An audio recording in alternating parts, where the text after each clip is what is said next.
Vous pourriez avoir du mal à voyager durant les fêtes de fin d'année. Un préavis de grève illimité a été déposé ce matin par les syndicats ferroviaires à compter du 11 décembre, à 10 jours des vacances de Noël. C'est une situation, vous l'imaginez, qui agace les usagers. Reportage Europe 1 de notre correspondant à Toulouse, Alexis Bourdon. Apprendre qu'une grève va potentiellement avoir lieu au moment des fêtes, ça m'indigne profondément. Dégoûtée, Elsa ne sait pas si elle pourra rejoindre Paris pour les fêtes de fin d'année. Les 4 grands syndicats de cheminots appellent à la mobilisation pour s'opposer au démantèlement de Fret SNCF, mais aussi ils dénoncent l'ouverture à la concurrence.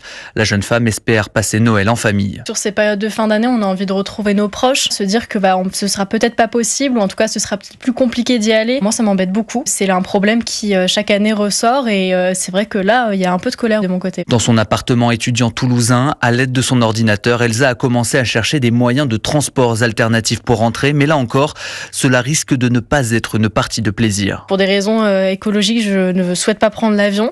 Donc la seule solution que je vois aujourd'hui, c'est potentiellement un covoiturage. Mais bon, je suppose que je ne serai pas la seule à en vouloir un. Donc ça va être compliqué. Les syndicats de cheminots appellent également à la grève du 20 au 22 novembre prochain. Toulouse, Alexis Bourdon, Europe 1. Et on va en reparler, je vous le disais, avec Patrick Legras, d'autant plus que cette grève pourrait faire des émules. D'autres secteurs pourraient suivre, comme les agriculteurs ou encore la fonction publique.